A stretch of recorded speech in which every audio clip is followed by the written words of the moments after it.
Le monde a changé. Je le vois dans l'eau, je le sens dans l'air, je le ressens dans la terre. Et dans le monde du travail devenu vivable et désirable. Tout commença quand le bonheur rentable fut inventé. Et que 8 hommes et femmes atypiques que l'on considérait fêlés prirent conscience de leurs responsabilités. Ils s'unirent pour montrer au monde qu'un chemin de collaboration était possible et que l'opposition bonheur et argent n'était pas une fatalité. La constellation des fêlés se mit alors en quête d'écrire une nouvelle page et à travers leurs histoires répandirent humanité et prospérité. Ils ajoutèrent ainsi chaleur dans le cœur et dans le logis des entrepreneurs, activant la spirale de conscience et de transformation. Ils marquèrent ainsi le début d'un nouvel âge. Ce podcast est le récit de leurs explorations et de leurs épopées. Bonjour et bienvenue dans Happy Podcast. Je suis Valérie Delande, producteur d'entrepreneurs fêlés. Pourquoi fêlés ? Parce que les fêlures laissent passer la lumière et portent en elles un extraordinaire pouvoir de transformation. Aujourd'hui, je vous propose une série spéciale avec un héros multipotentiel qui a déjà relevé de nombreux défis, qui rayonne et qui inspire au travers de son identité et de ses activités.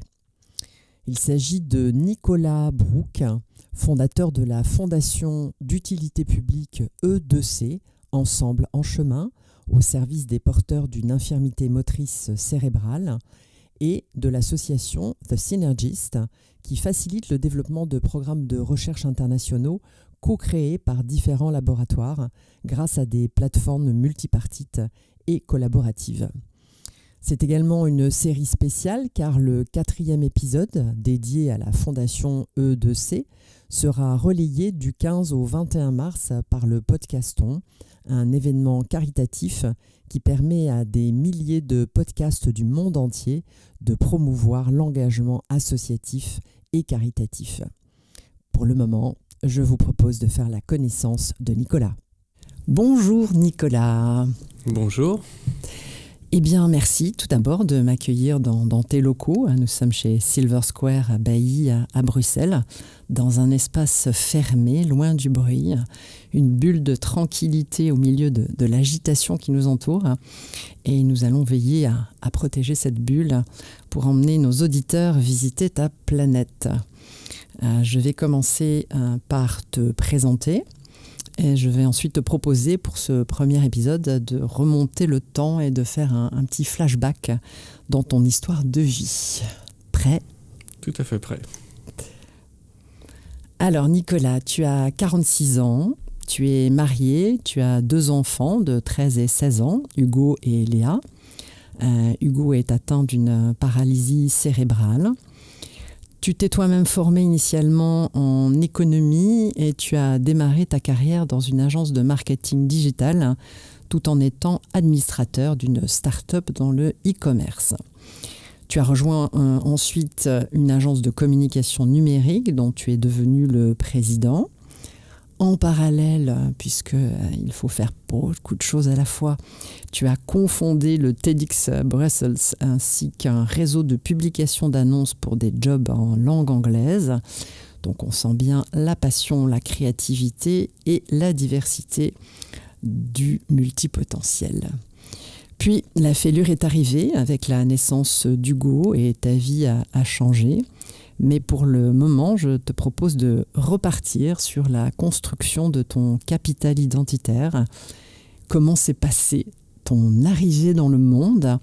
Comment est-ce que tu as ressenti en fait les étapes d'apprentissage des codes de notre belle société ? Longue histoire. Longue histoire, on a le temps. Mais donc, je suis né à Bruxelles. J'ai une mère française, un père suisse, et donc j'ai toujours été... j'ai un parcours tout à fait normal, donc pas de grands événements. J'ai une famille assez soudée, mais le côté international de ma famille fait que en fait, je vis dans une bulle à Bruxelles, mais j'en sors très régulièrement pour aller en France, pour aller en Suisse, et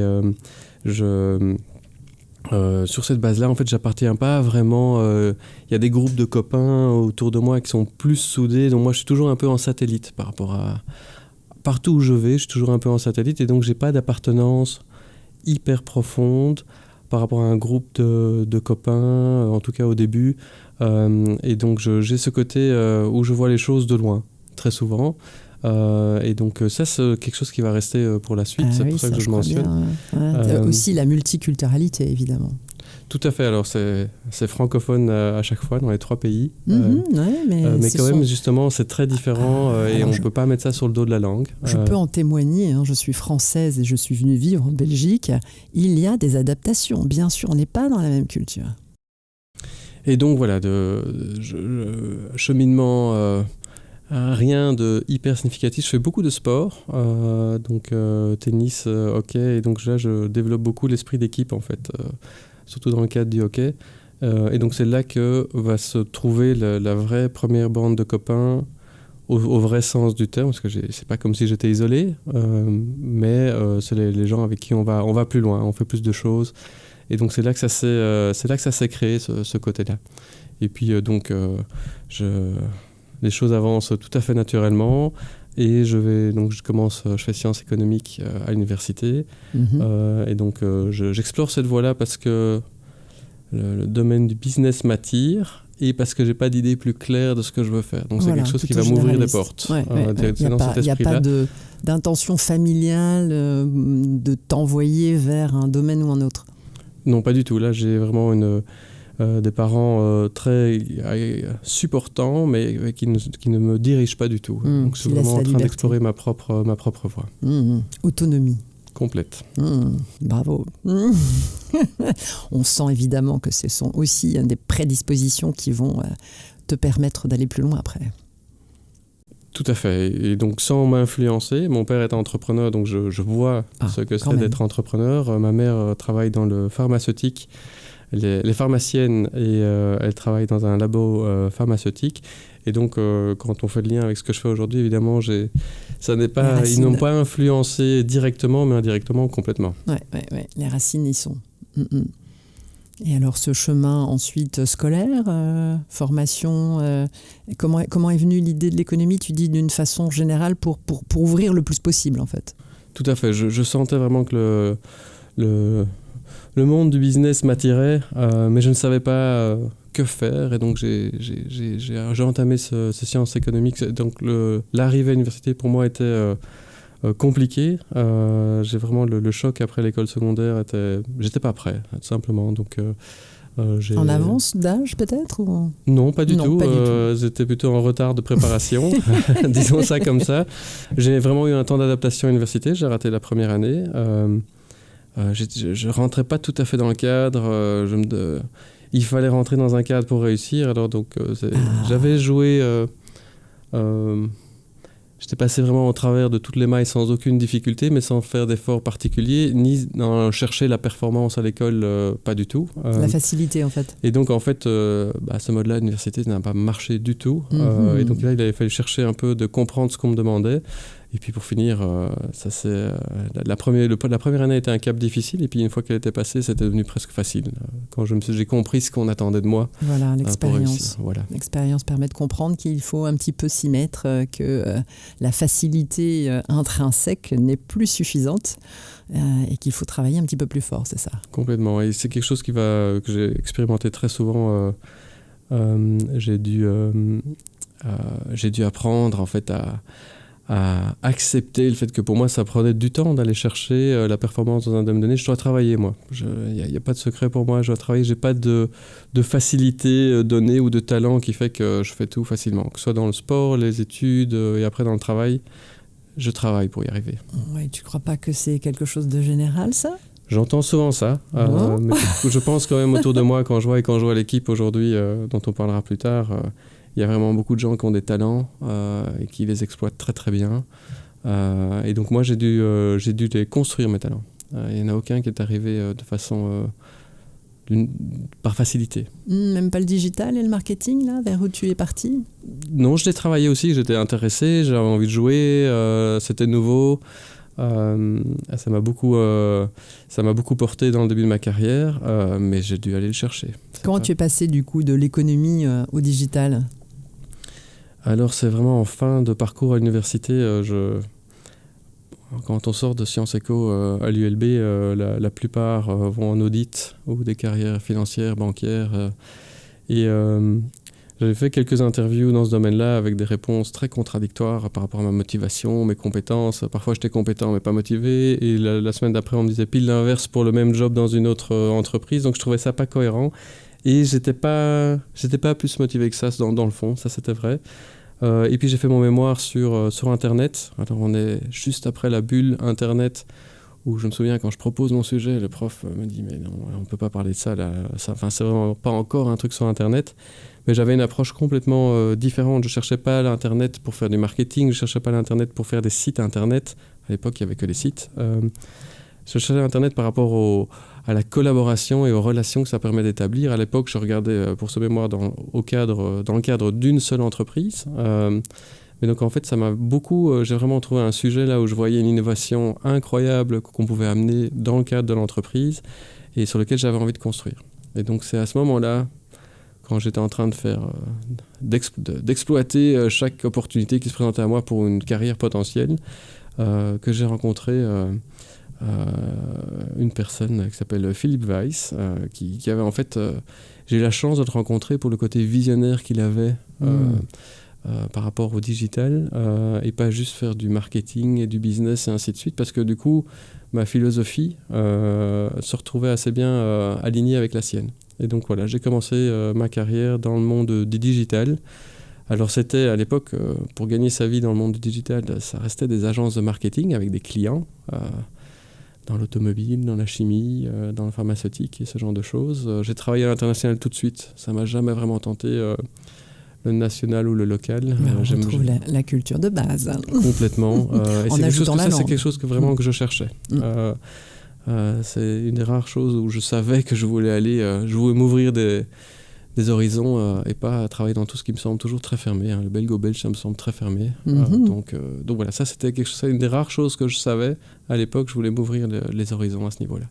Donc quand même des convictions. Des convictions. Et alors, quelque chose que j'ai pas mentionné mais qui va devenir très très important par la suite, c'est que j'ai toujours, je pense qu'il y a beaucoup, c'est pas du tout rare chez les jeunes ou chez les enfants, de regarder le monde un peu avec cet œil, pourquoi ça fonctionne pas, hein, pourquoi est-ce qu'il y a des riches et des pauvres, pourquoi...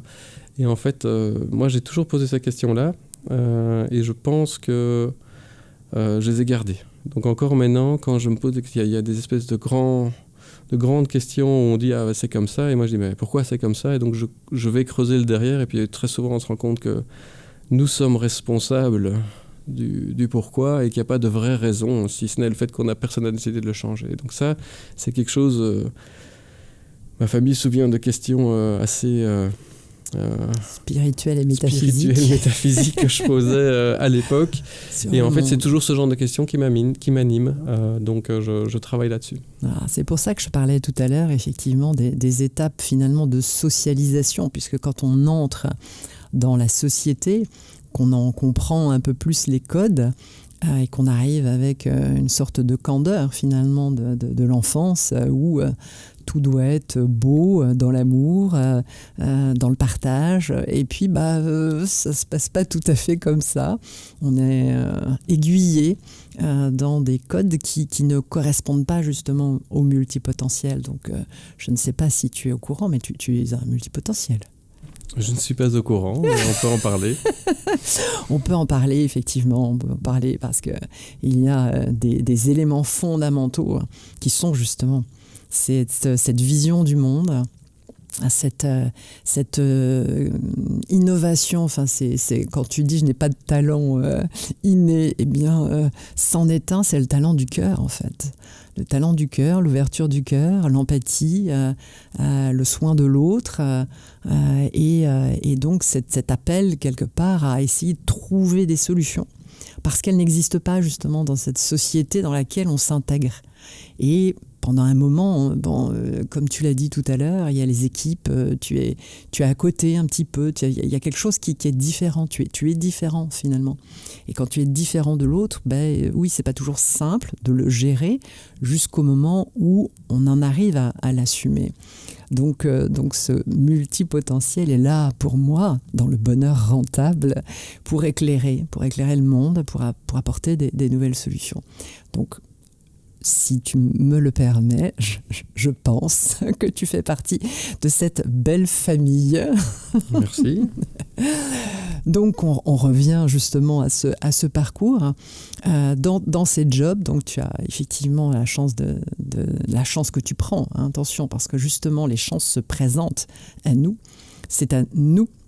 Et justement, c'est notre responsabilité de les saisir. Et ça, c'est aussi une caractéristique du multipotentiel, de saisir la chance qui arrive et d'aller plus loin, en fait. Donc là, tu vas plus loin avec quelqu'un qui est visionnaire. Et comment se passe le management dans cette entreprise ? Donc, ça se passe très bien. Donc, je commence ma carrière vraiment tout en bas de l'échelle, junior coordinator. Et donc, j'explore beaucoup j'apprends tout. Le monde de l'entreprise, de l'intérieur. Je travaille pour des secteurs très différents, que ce soit l'automobile, la chimie, le pharmaceutique. Et donc, j'apprends énormément de choses. Et donc, je me développe et je gère une équipe. Et puis, après quelques années, je gère en fait... l'entreprise digitale que c'est devenu. Et donc, à ce niveau-là, j'ai une attitude très paternaliste, en fait, je crois dans le sens positif du terme, c'est-à-dire que je me sens vraiment très, très responsable de chaque individu de mon équipe. Et donc, avec cet esprit familial, on développe l'entreprise et ça marche très, très bien pendant quelques années. Et je me développe et on développe ces projets qui sont dans ce sens de la collaboration qui va devenir un sujet chez moi qui devient le sujet racine pour le reste de cette collaboration dans le cadre de la communication. Je suis toujours dans une agence de communication et de marketing, mais donc on fait des très beaux projets, notamment sur la question du vaccin, en mettant tout le monde autour de la table, les pour, les contre, et qu'on les laisse exprimer leurs opinions. Ce qui était très, très rare, en fait. Sur Bruxelles, en fait, il y a des institutions européennes, et donc il y a des grands débats de société et toute la partie, on va dire, influence de la Commission, du Parlement. Et donc il y a ces débats, et en fait, on est même reconnu pour le fait que sur nos plateformes, on arrive à amener de manière objective tous les points de vue, ce qui fait que les gens peuvent se faire une opinion. Et donc ça, c'est la partie des projets. J'avais aussi des projets que j'aimais... qui était beaucoup moins inspirant. Je me souviendrai toujours que le jour où j'ai décidé que c'était la fin, c'est quand j'ai reçu un briefing pour vendre plus de plastique à l'industrie automobile. Plastique de super qualité, évidemment. Le poil se hérisse, là. Et donc, je me souviens très bien d'avoir toujours très professionnellement pris le briefing, mais d'avoir décidé qu'à ce moment-là, ça, c'était fini. Il fallait couper ça. Pour revenir à ça, c'est un peu plus tard, mais voilà, j'avais tous ces éléments-là. Mais j'avais ces quelques projets de collaboration qui étaient les projets qui me portaient tous les jours. Pas facile à vendre. Trouver les fonds. Qui va financer un projet dans lequel on va parler du pour et du contre de la vaccination ? Ceux qui sont pour ou ceux qui sont contre ? Parce qu'ils ont envie de parler que de leur point de vue, pas du point de vue des autres. Donc ça, c'était le changement qu'on a apporté, mais qui du coup avait un impact beaucoup plus important et qui était très bien reçu par les différentes audiences auxquelles... on communiquait. Donc j'avais en tête de plus en plus et de plus en plus fort cette idée de passer à la collaboration au-delà de la communication. Parce que sinon, à chaque fois, je me retrouvais dans des contextes où toute une partie de cette collaboration en fait, n'était limitée qu'à la communication, où il y a des décisions très importantes de business, de stratégie, qui étaient déjà prises depuis longtemps, et on arrivait beaucoup trop tard pour faire une vraie collaboration, au-delà de la communication et de l'échange. Et donc ça, c'était dans ce qui m'aura amené au synergiste plus tard, ça a vraiment été ma voie personnelle vers le synergiste aujourd'hui. Dont on va parler ultérieurement. Mais pour revenir peut-être justement à ce caractère de fêlé, ces fêlures initiales de multipotentiel, je reconnais aussi autre chose, c'est la soif de connaissance en fait. La soif de connaissance, de comprendre comment ça marche, les questions que tu te posais, donc comme tu disais, ou que tu posais à tes parents, mais pourquoi c'est injuste en fait. Donc il y a le sentiment d'injustice, plus la soif de connaissance et l'envie de faire quelque chose, et la compréhension très rapide qu'effectivement, c'est pas tout seul qu'on peut faire les choses.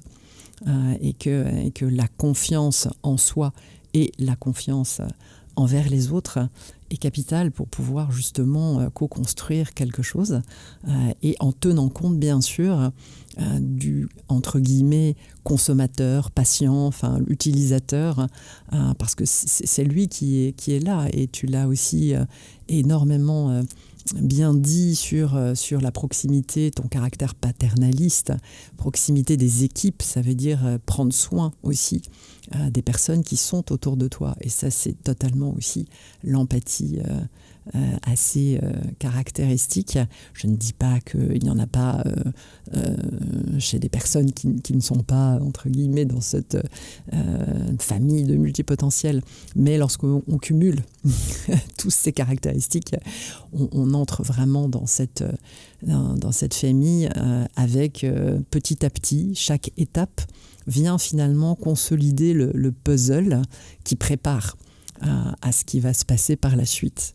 Donc reprenons peut-être où nous en étions. Donc là, tu es dans cette agence digitale. Enfin, tu en as eu 2. Hein. Il y en a une que tu as fondée après, non ?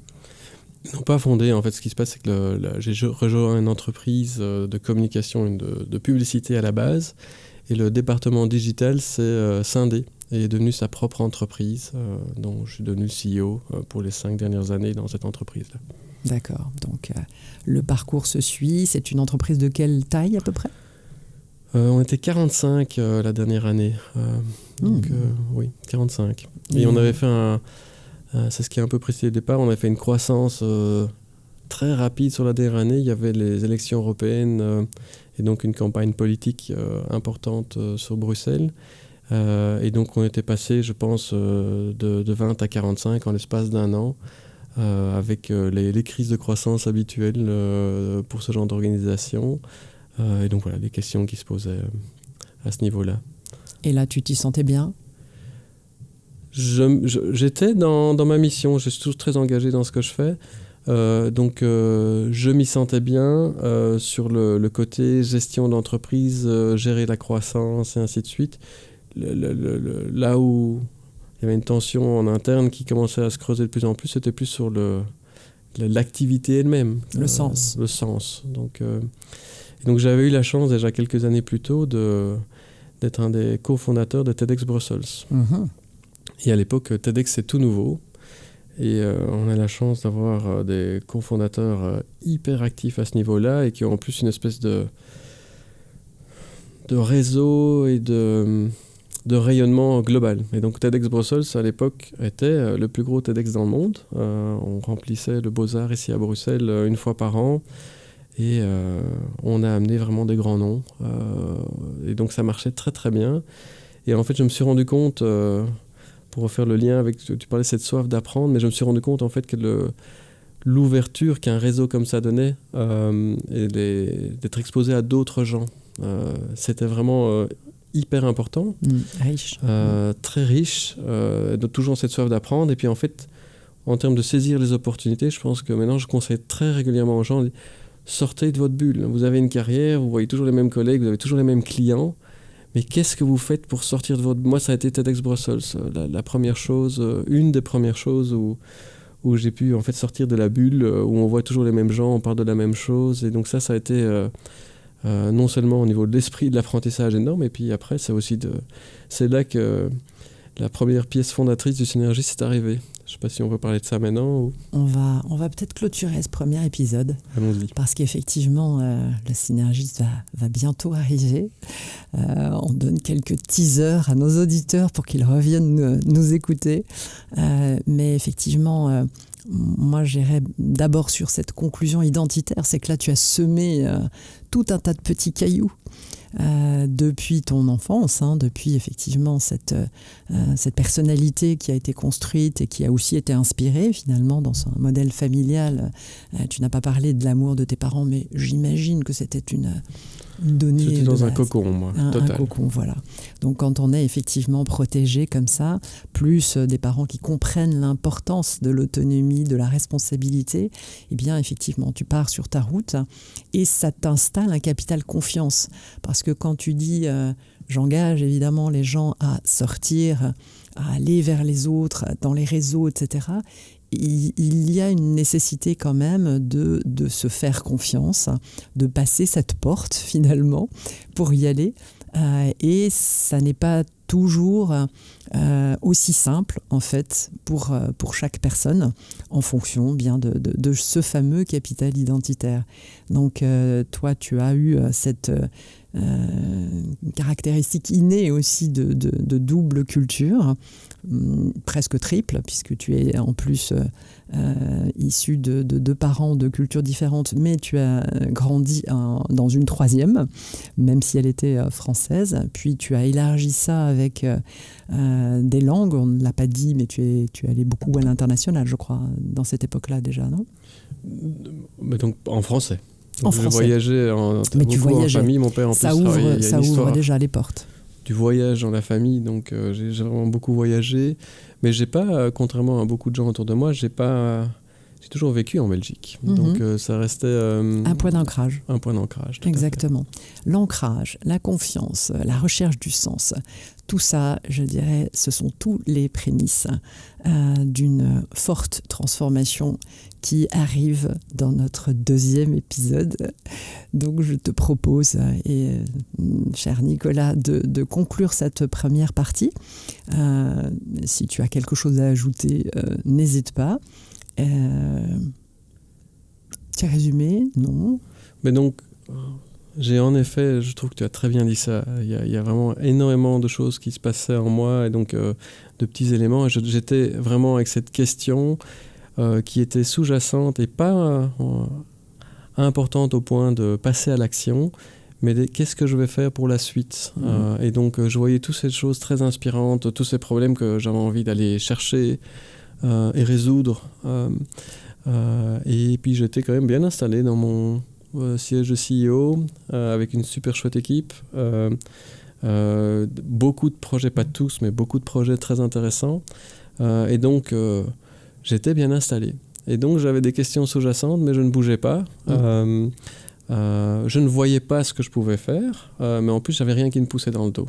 Et ça va être peut-être la transition vers la suite. Ça va être exactement l'excellente transition, car c'est un peu la même chose pour tous les fêlés. Il y a un déclic. Il y a un événement. On a tout préparé sans le savoir, parce que c'est pas tout à fait conscient tout ça. Mais il y a quelque chose qui commence à bouger, et le déclic arrive. Et je te propose de te retrouver prochainement dans un deuxième épisode. Merci beaucoup, Nicolas. Merci beaucoup. Ce podcast est le récit de leurs explorations et de leurs épopées.